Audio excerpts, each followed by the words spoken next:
First of all, I would like to thank the organizers, Maya, Adolfo, and all other people that are also in the back for this wonderful school. It's a pleasure for me to be here. It's my first time in such a school here. I've been here in San Sebastian many times visiting Maya, and I love this city. So today, I was told I should introduce superconductivity. So that's my plan. What I would like to do is first give you a historical overview about superconductivity, and then go into this definition, what we call conventional versus unconventional superconductors. Then I would like to do a review on Bcs microscopic theory, and I will see how much time I have. I would like to also give some ideas about pairing and the Pauli principle.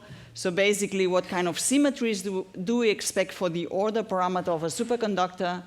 And then tomorrow, or today if I have time, I will start with the unconventional superconductors and what kind of microscopic description we give for this unconventional superconductivity, which, as you will see, is mostly related to correlated, strongly correlated electrons. So that means we will have to derive other type of approaches to describe this type of unconventional superconductivity. And then I will go to some examples. And I realized when I was preparing the slides, nobody topology was coming into play. So this is my last part. At least topology is here. So I would show a little bit about topological phenomena in iron-based superconductors. Okay, so let's start with the history of superconductivity. And as you know very well, superconductivity, in fact, started in 1911 when Ons, in his lab, in fact, he was interested in cooling methods. So he took here mercury and basically applied his cooling methods, and suddenly he found that this is the resistivity as a function of temperature, that at 4.2 Kelvin, basically the resistivity was going to 0. So this was the first manifestation observed of this type of state, a superconducting state, that you could say it's an ideal conductor. However, this doesn't make the system define enough the superconducting phase. You need other manifestations, and the second important one is, in fact, the magnetic behavior of a superconductor when you apply a magnetic field. And this is the Meissner-Ochsenfeld effect. So what happens when you apply a magnetic field into a superconductor, the superconductor basically expels the field. So it behaves like a perfect diamagnet. And you know very well these experiments of levitation, so having levitating superconductor, in fact, by making use of this perfect diamagnetism. Now, there are, of course, many more manifestations where you see the fact that this superconducting phase is a new phase of matter. For instance, if you think about thermodynamic measurements, so here I'm showing the specific heat as a function of temperature, and here I'm showing the specific heat of a conventional superconductor that I will define in a couple of slides. So basically what you see is the system at high temperatures behaves like a metal, but then there is a phase transition, which you nicely can follow by the fact that the specific heat shows this lambda type of behavior. And then what you find out is that this specific heat has exponential decay. And this is already telling you, if you find a specific heat has exponential decay with temperature, it's telling you that there is a gap opening in the system. There are no states available, and therefore that's how the specific heat, in fact, is behaving. And this is, as we will see when we go into the Bcs theory, that the specific heat can be described in this form. So now, when this state appeared or was observed experimentally, theories started to scratch their heads. How can we then describe this new state of matter? And here what I'm basically mentioning is the London theory by the London brothers. This is a phenomenological theory that they did in 1935. And they considered a very simple description of this type of new phase. Basically, they were describing a superconductor in terms of having a two-fluid system where we have a density of states which behaves like a normal conductor and a density of an electronic density that is going to be the superconducting density. And they describe it by considering that here the electrons have no scattering. So you basically, what you do is you take for this superconducting density the fact that your electrons are free and they don't scatter. And now you do electrodynamics by using this definition. And by doing electrodynamics, this is one of the London equations where basically one can see by just taking this very simple description of a superconductor that the magnetic field shows a penetration depth. This is the London penetration depth when we go from the metal into the superconductor. So this is usually what happens when there is a new phenomena. So there is first one tries phenomenological type of descriptions, and then along the time, one will go into the microscopic description. Is a way of doing that. There are many other ways of, sometimes it happens the other way around. There is a prediction, as we heard this morning, for instance, in topology by Charlie Kane. And then the experimentalists try to find out these manifestations of such a prediction. But here it was the other way around. So basically there was the observation, and then the theories were developed in order to describe this type of phenomena. Now, of course, this is a too simple theory, because here the superconducting density of electrons comes a little bit out of the blue. So, and therefore one has to now perfection a little bit this type of phenomenological theory. So the next step that one can consider also an important step into the description of this superconducting phase is the Ginsburg-Landau theory. So you know that Landau theory, so Landau developed a theory for describing phase transitions in terms of defining an order parameter.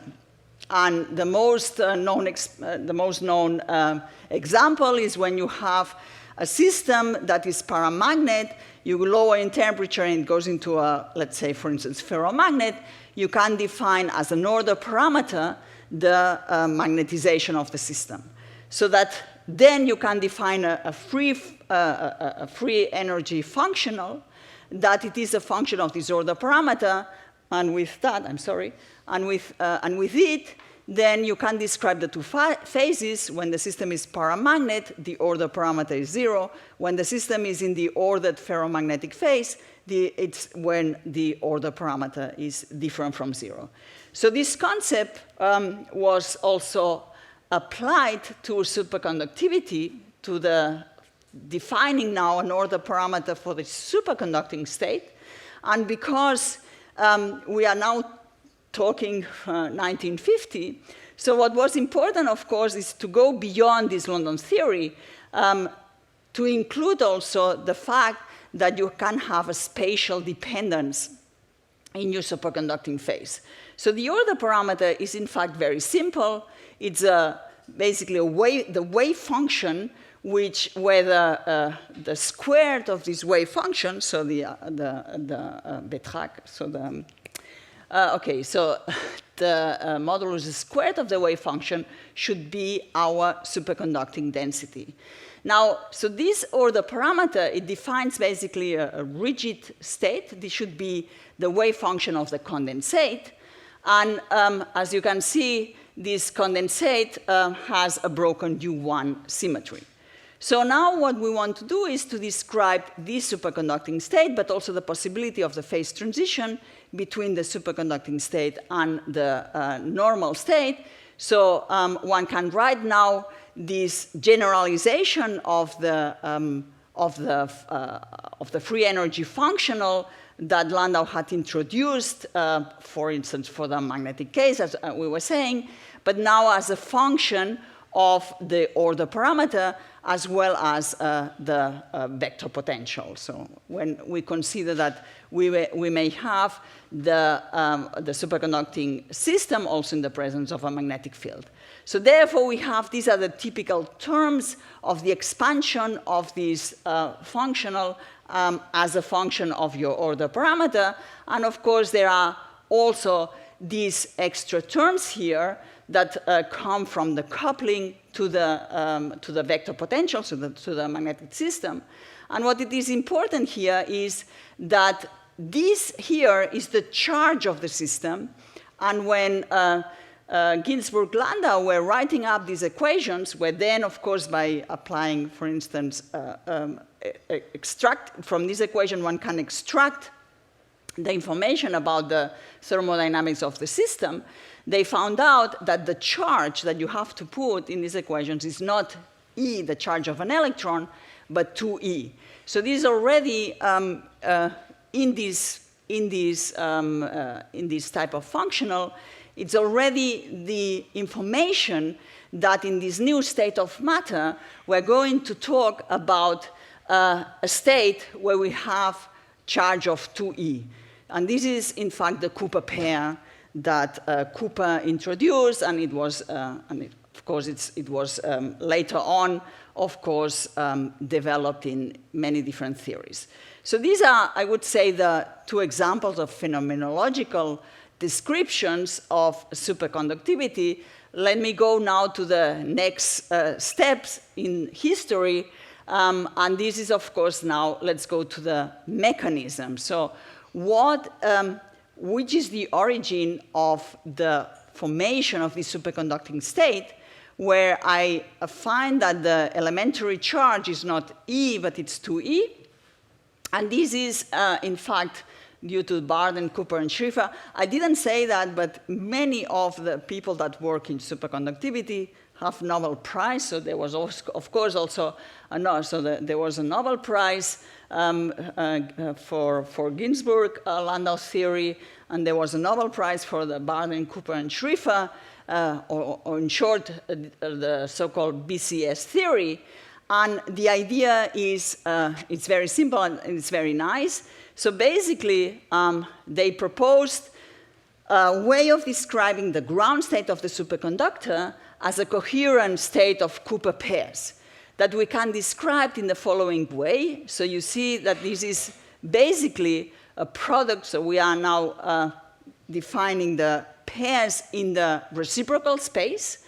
And here, what it was assumed is that the pairs are basically, the electrons are at the Fermi surface, and they have momentum, and they have momentum that lie on the opposite of our Fermi surface with opposite spins. So what we are doing here, as you can see, is we are building pairs of electrons. These are going to be our Cooper pairs. This type of wave function doesn't conserve a number because we are creating pairs on the vacuum.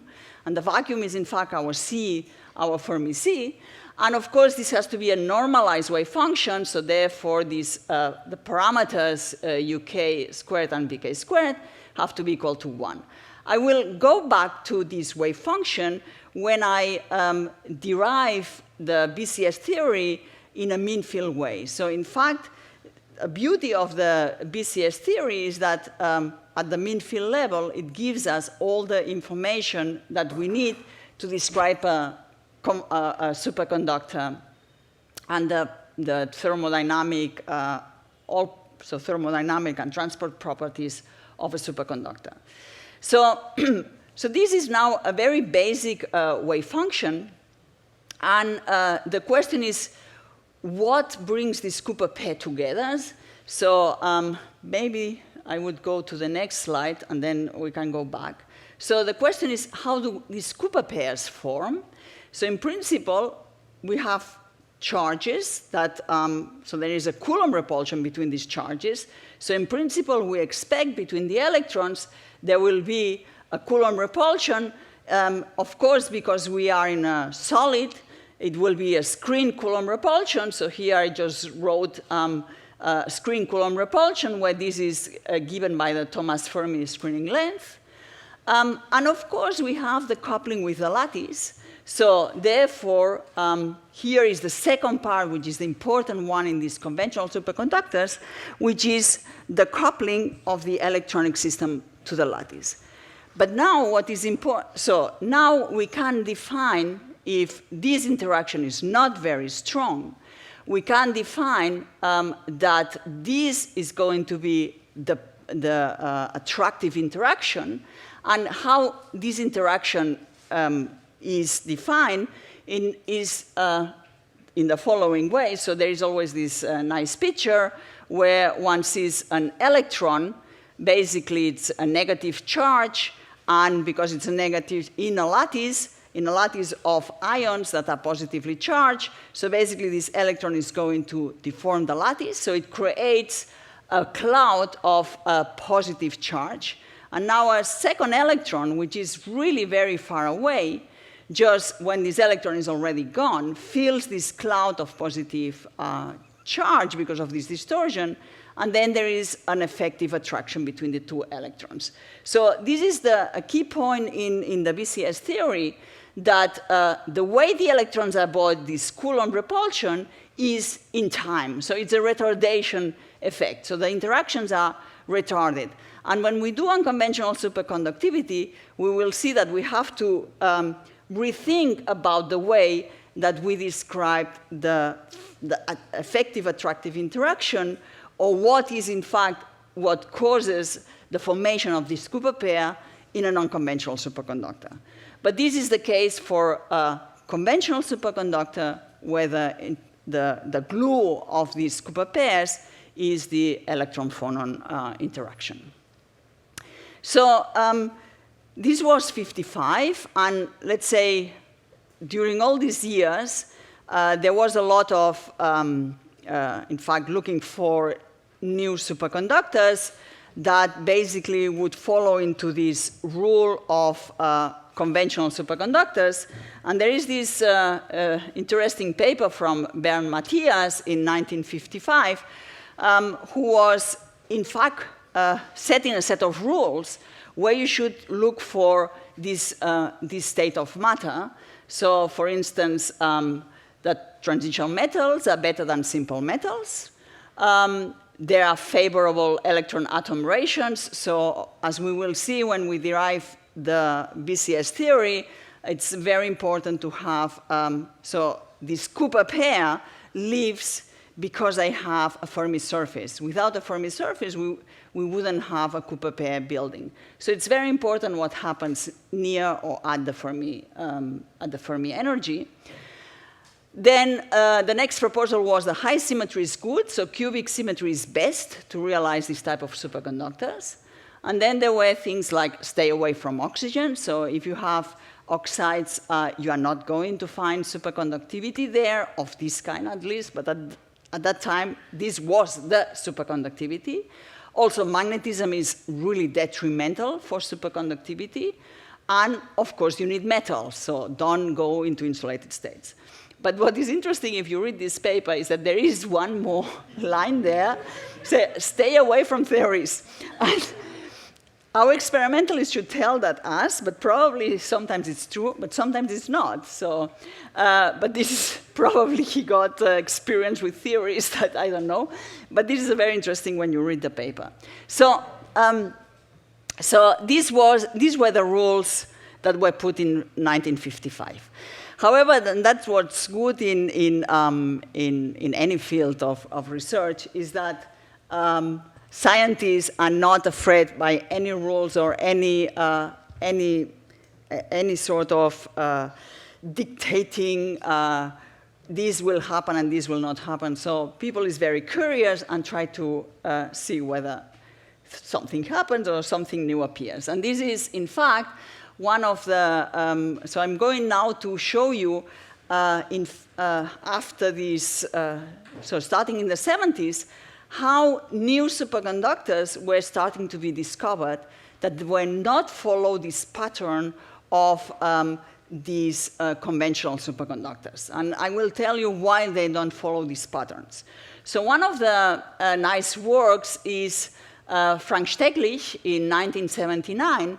He was working with heavy fermion material. So this is the material cerium, copper-2, silicium-2.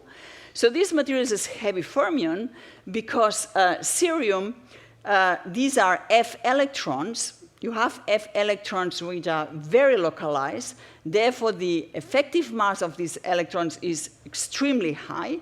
So that's why they are called heavy fermions. And even though I don't have the phase diagram exactly of this cerium, copper-2, silicium-2, it's very similar to cerium, indium-2.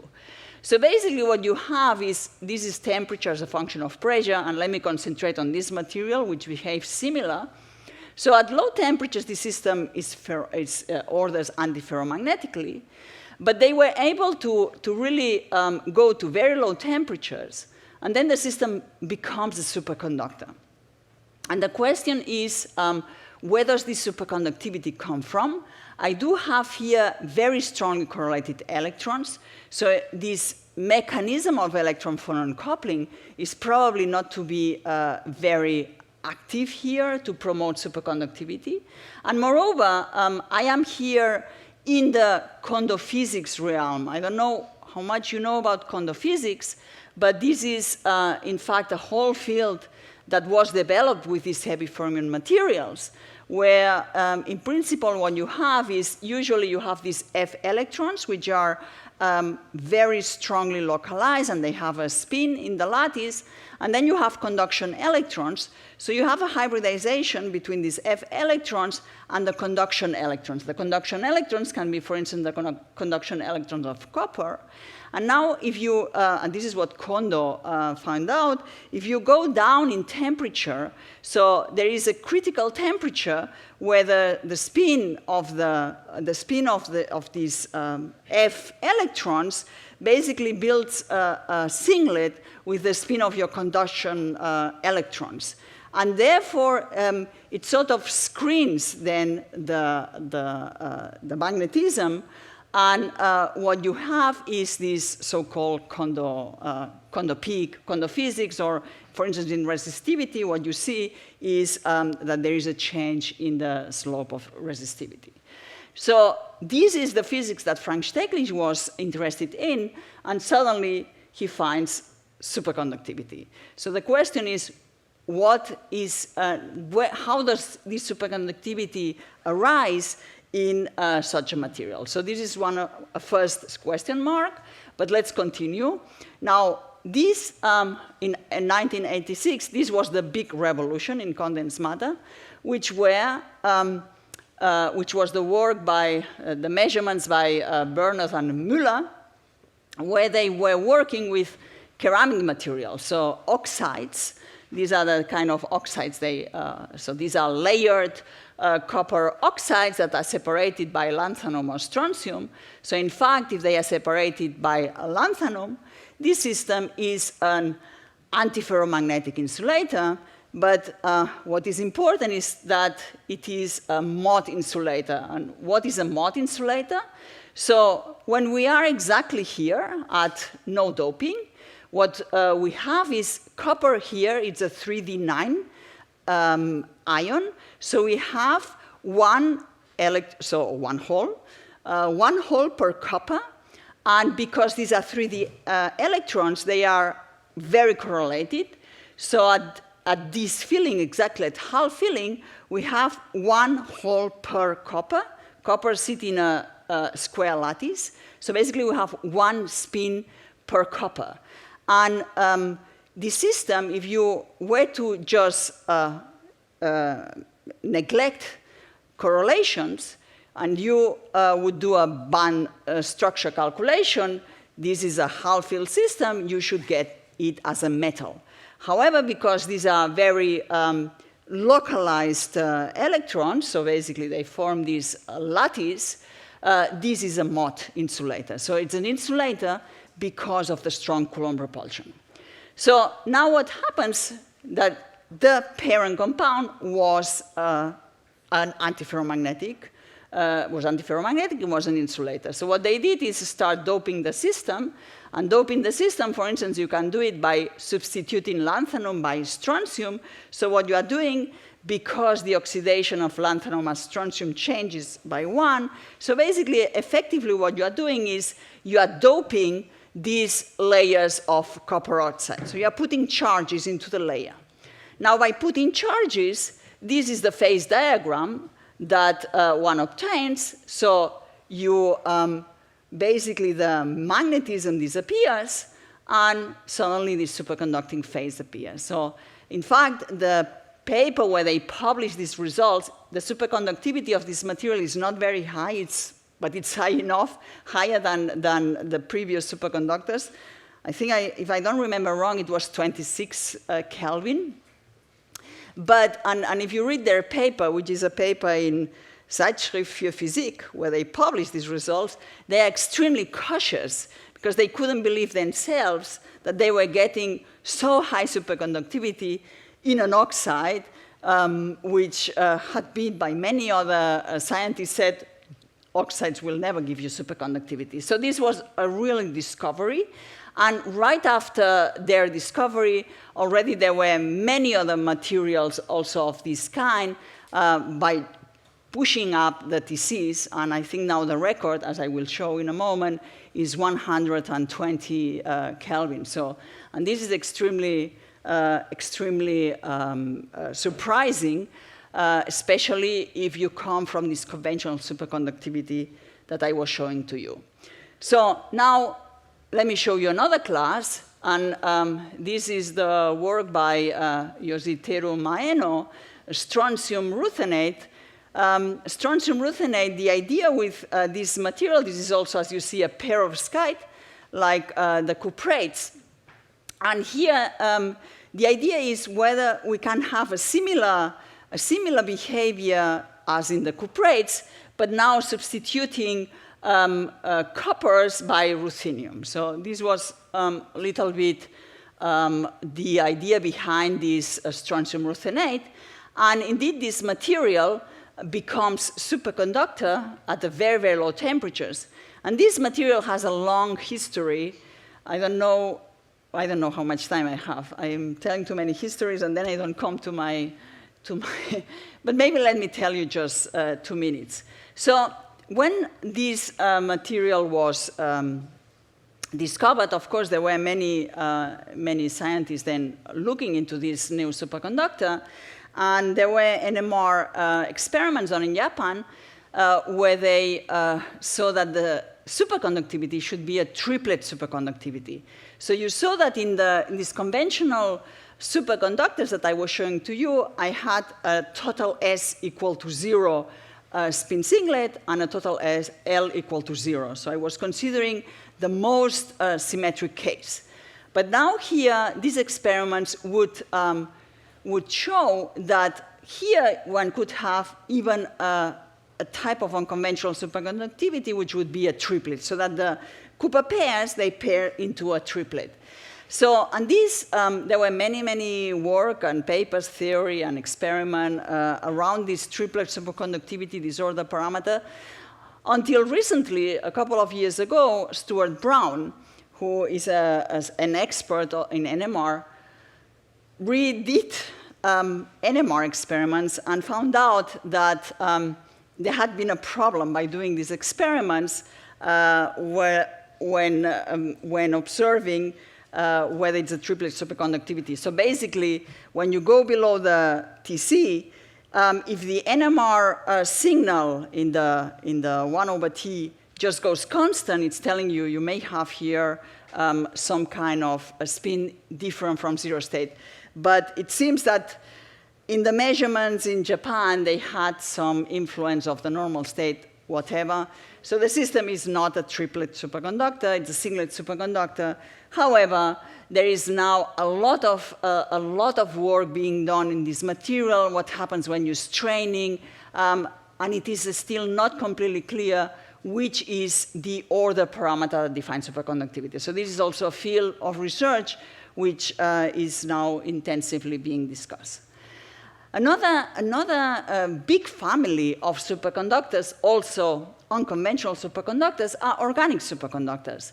And in fact, at the same time as Frank Steglitz was observing superconductivity in the heavy fermions, Jerome and the group in France, they were working with these Beckert salts. So this is these TMTSF molecules that are arranged in a crystal, and this is the corresponding to compensate the charge, anions or cations, I don't remember now. But basically, this is an organic material. And this organic material, in fact, becomes superconductor at low temperatures. And here what I'm showing is, in fact, a class of organic superconductors, which is the so-called kappa ET salts. So basically, the structure looks horrible, but it's not as horrible. So what you have is these molecules here that form dimers. These are these molecules that are arranged here along the Z direction. And they are separated by this is the anion. And basically, what happens is that there is a charge transfer from these molecules to the anions, so that per dimer of molecules, so here I'm doing a picture of the top, per dimer of molecules, you have basically one hole. And these molecules are arranged, these dimers, in a triangular fashion. So what de facto you have here is a triangular lattice of, again, one hole per lattice. Now, what happens, which is the behavior of these systems? So this is temperature as a function of pressure. Again, like in the cuprates, when you are in the ambient pressure, these systems order, for instance, show long-range magnetic order and are insulators. Now you press the systems a little bit, and they become superconductors. The superconductivity, you could say, is not very high, so it's about 15 Kelvin. However, when one looks at these absolute scales, one has always to think a little bit relative to what scale you are considering that. So in the high TC cuprates, so these copper systems I was showing to you, this is a very high, 120 K, but the interaction that you have between these entities, these coppers, is extremely high, so it's about 1,000 Kelvin. So the relation of TC to the interaction, as you can see, it's about a factor of 10.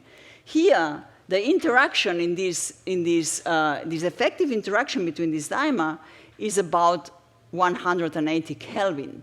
So a temperature of 15 K, it's high with respect to the scales that you have in these systems. So, and this is also Mott insulator. Again, when doping, you get a superconductor. So it's also an unconventional superconductor.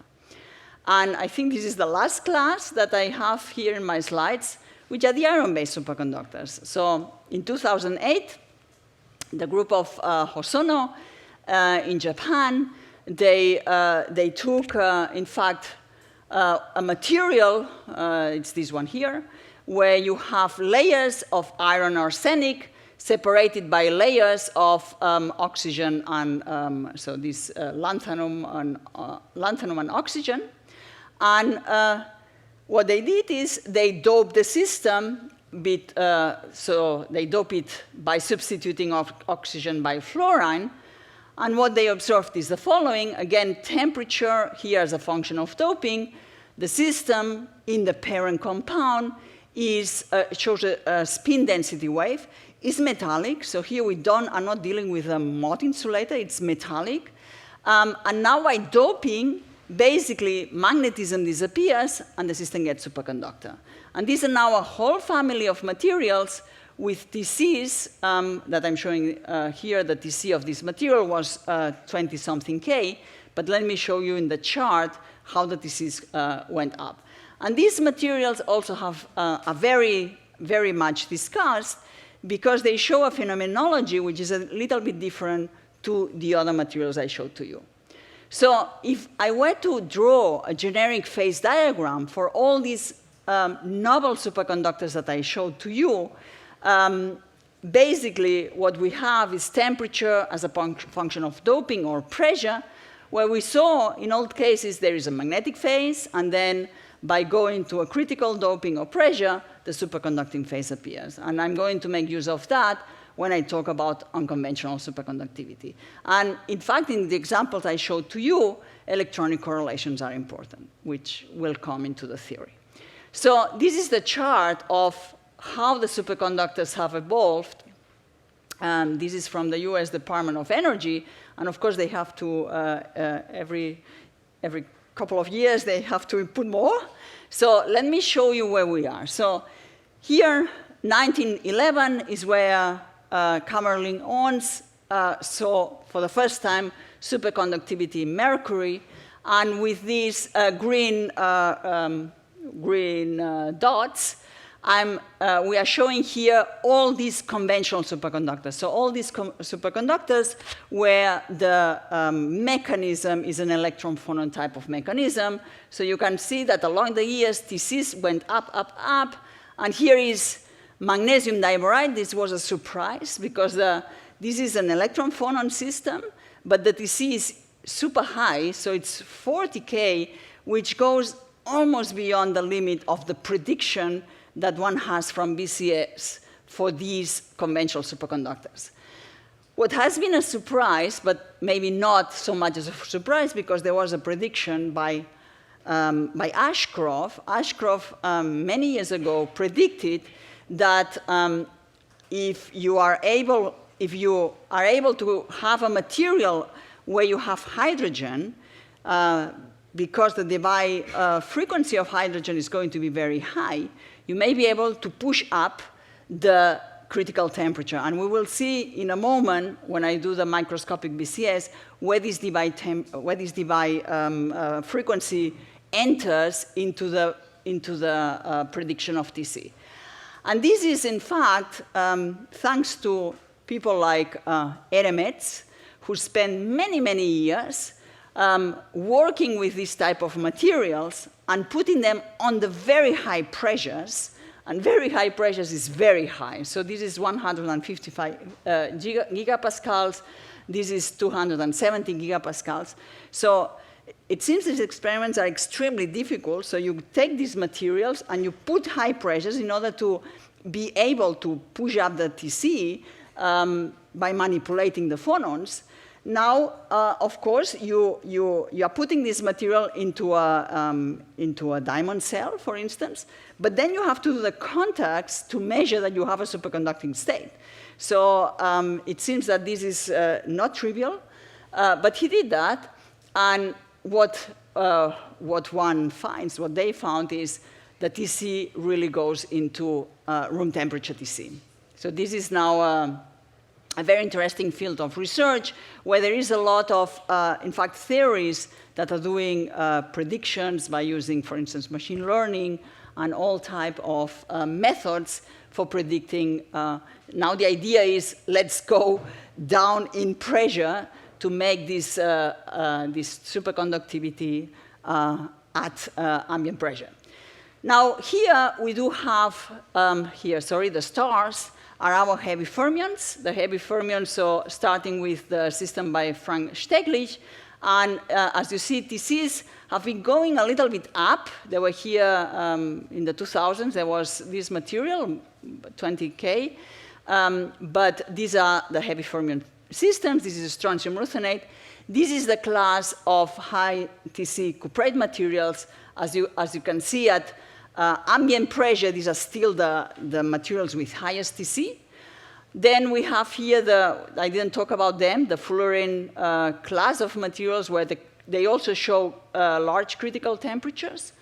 And then the iron-based superconductors, where the highest TC was here reported iron-selenium on strontium titanate.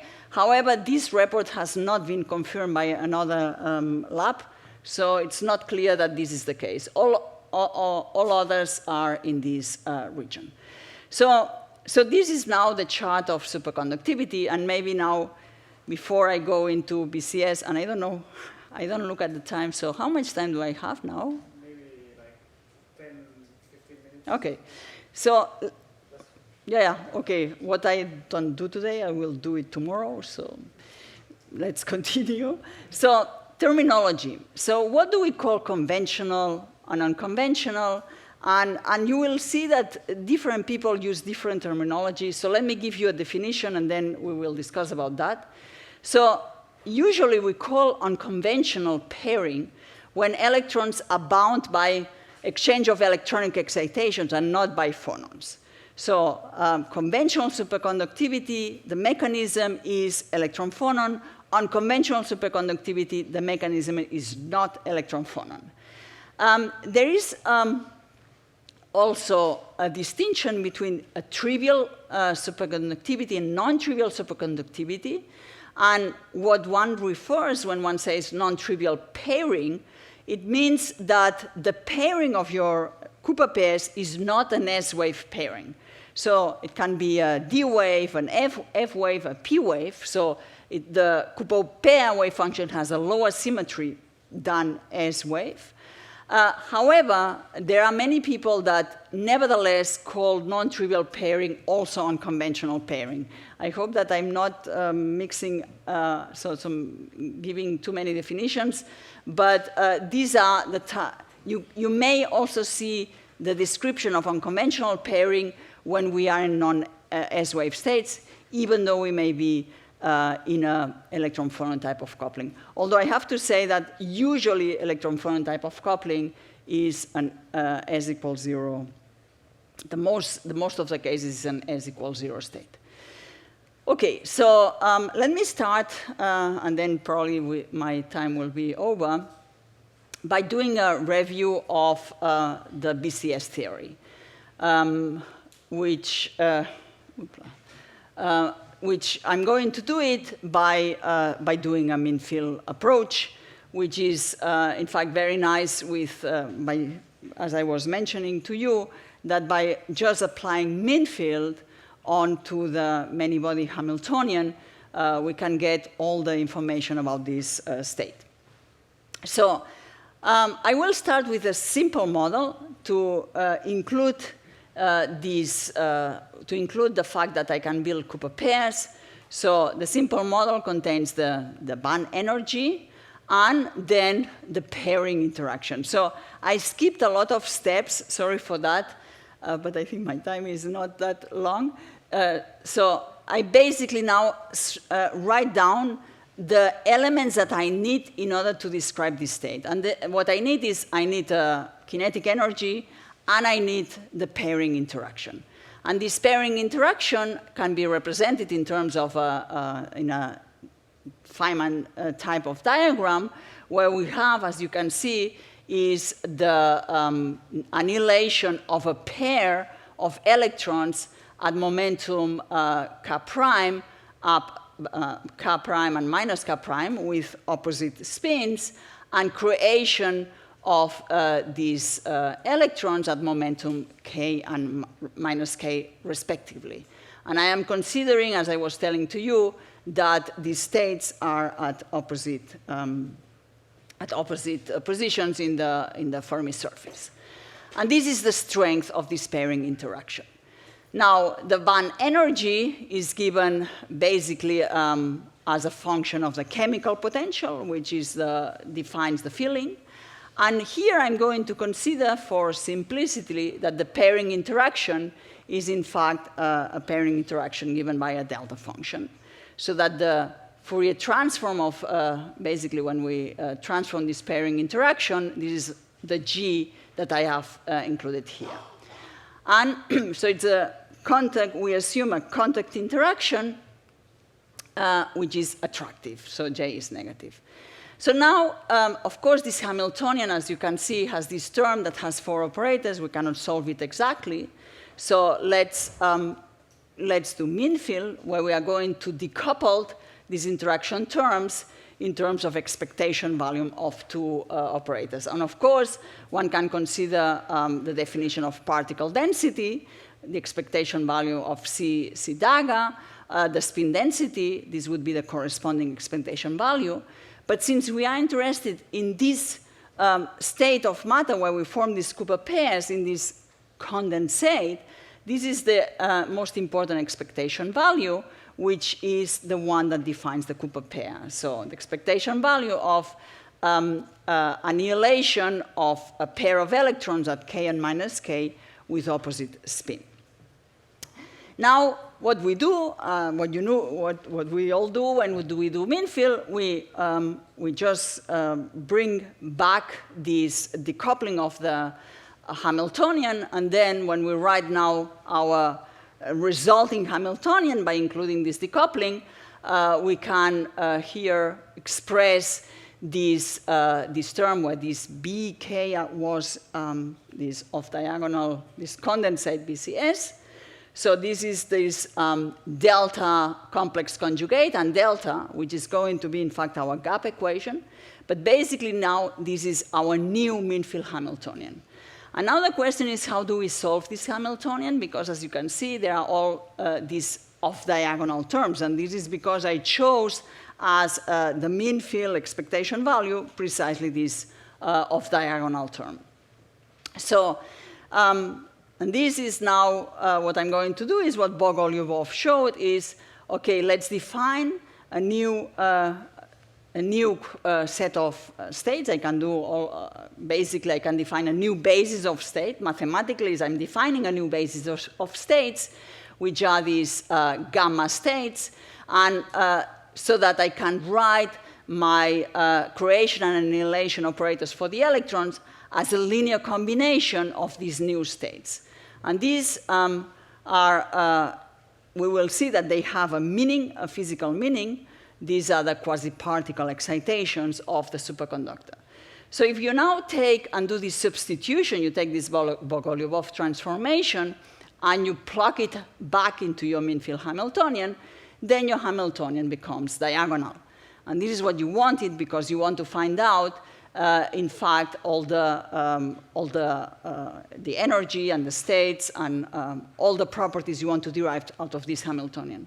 So now this is the Hamiltonian in this new basis of the Bogolyubov quasi-particles, where you see that this is the corresponding energy of the quasi-particles, so which is given as a sum of our band energy squared plus this delta squared, which is going to be our gap.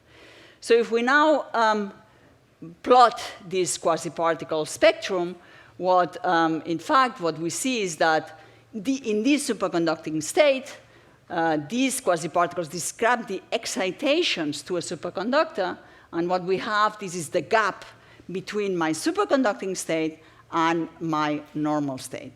So in fact, this is a very nice way of, so this energy as a function of k, here we are kf, and depending on whether we are at positive or negative energies, and at k's higher, larger, or smaller than kf, we are talking about the nature of being hole-like or electron-like in our quasi-particle excitation. So you have to think about it, that we are doing excitations from really near the Fermi surface or at the Fermi surface between empty and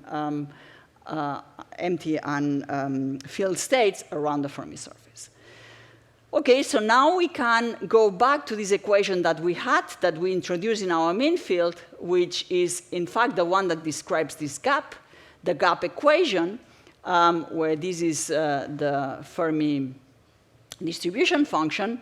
And what we get is a self-consistent equation to solve in order to, as you can see, to get information about the gap and about all other properties that I'm going to show how to derive them. So as you can see, we have here delta and delta. This equation has only a non-zero solution, so has only a solution if this G, remember that G was the effective interaction between these Cooper pairs. So only if G is negative, so only if it's attractive. So we have a solution of the gap equation only if the effective interaction between your Cooper pairs, between your electrons, is an attractive interaction. And now one can, in fact, extract out of these equations quite a lot of information. So for instance, what happens when we reach the phase transition, so when we go up to the critical temperature where the superconductor basically is killed. So at Tc, then the gap goes to 0 because I'm going to the normal metal. So, and if you substitute this here by 0, you can extract which is the critical temperature that you are going to obtain. And here is, in fact, what you see is that it is directly dependent on, there are 3 scales that are important here. One is when you do this, because you have to do an integral, and you do the integral around the Fermi energy, and therefore you have to consider the density of states at the Fermi energy. So here it come all your scales. This is the density of electrons at the Fermi energy. And here you see clearly, and I'm sorry, I'm missing here a bar. Here is where you clearly see that the existence of this superconducting state is only there because I have a Fermi surface. So I need to have this sea of electrons in order to build the superconductor. If you were to do that in vacuum, forget it. This is an instability. So there is no Cooper pair in vacuum. You need this, and this is here clearly seen. Then, of course, the other important scale is this effective interaction between your electrons, which is given by G. And this is also going to, of course, dominate a lot of the behavior of your superconductor. And then there is this other phase here, this epsilon c.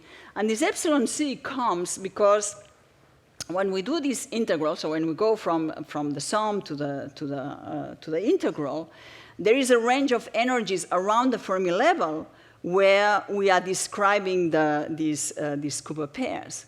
And this range of energies, if we are, in fact, describing an electron-phonon type of superconductivity so that the mediators are the phonons, then the energy scale that comes here and that defines this width is the Debye frequency, which is the characteristic frequency of phonons. And this is, in fact, this scale here. This is the phonon frequency. And this is what I was telling you, that Ashcroft, I mean, I said it in very simple words. Ashcroft did it's a very nice work, in fact, where he shows how if you are able to manipulate these phonon frequencies, you can push up the TC.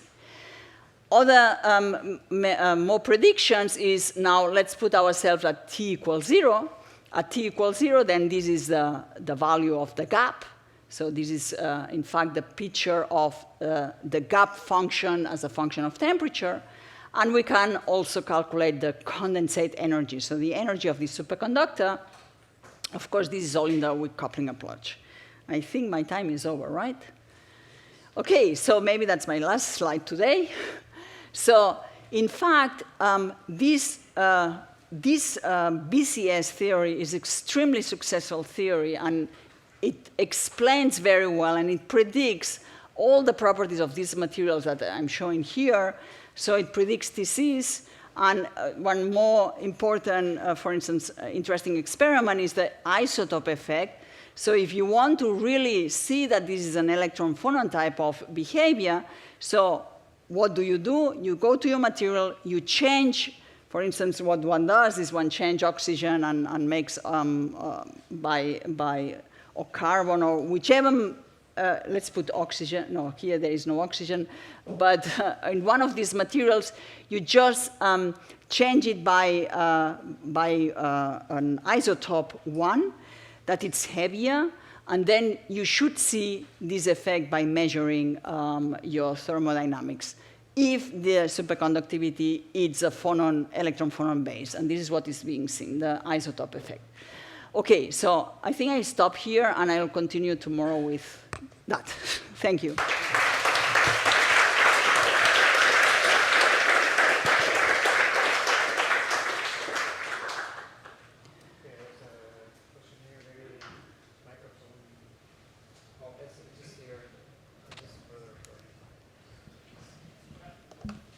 Thank you. I just have a quick question. Just when you show this last slide, when you're This one? yeah, when you're saying which superconductors here are described by the BCS, I just have a question. Probably if you kind of just include the fact that that G that kind of just represents the strength of the effective electron-electron term, if we say that that G can also come from other sources, then you could describe much more of this. Yes. Because from that model, the G is just an effective. So that's here. It's in fact here it's made very general.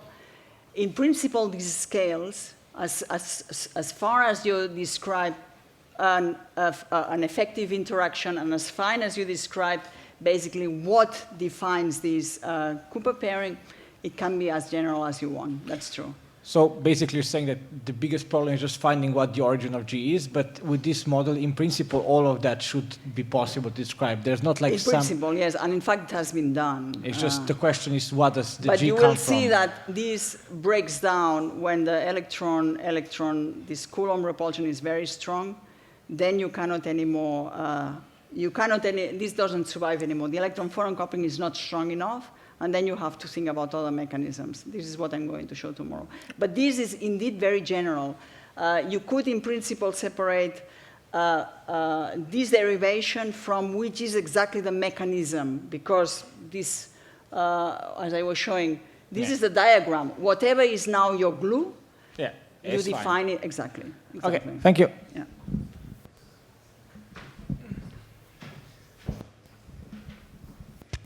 Yeah, I had two questions about a heavy fermion system. First, you said there's a critical temperature where we go from the antiferromagnetic correlated to the correlated state. But to my knowledge, there's actually no phase transition. So what did you mean with critical temperature? Oh, no, I mean the superconducting temperature. That's what I mean. I'm sorry. Okay. I mean the superconducting temperature. So critical temperature here, I mean always when the highest TC. That's what I meant. Yeah. Not whether there is a critical point or not. This I didn't talk about that. And then maybe we get to it later. But if you go to low energies, actually just the AFM coupling gets stronger. At least in the theory I know, and how could we expect there to be superconductivity? I have tomorrow. Okay. Yeah. Oops. Yes. So I was wondering, because you said you do a mean field approximation. Yeah. And so that's enough to see all of the stuff. Yeah. But so what exactly changes when you go beyond mean field? Oh, okay. Because I mean, mean field seems like a very crude approximation, particularly if we have. It's not for BCS. It's perfect. Yeah. And in fact, you can show. I was showing this wave function. So there are two ways of extracting all the phenomenology of BCS.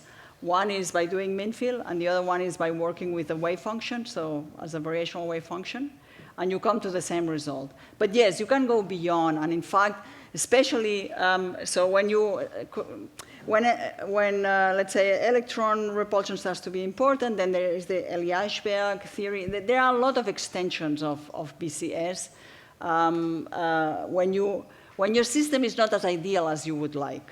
But definitely, you can go beyond mean field, and you get many more details in the description. But what is nice is that this is good enough to at least give you the general trends in these materials. Yeah. Any more questions?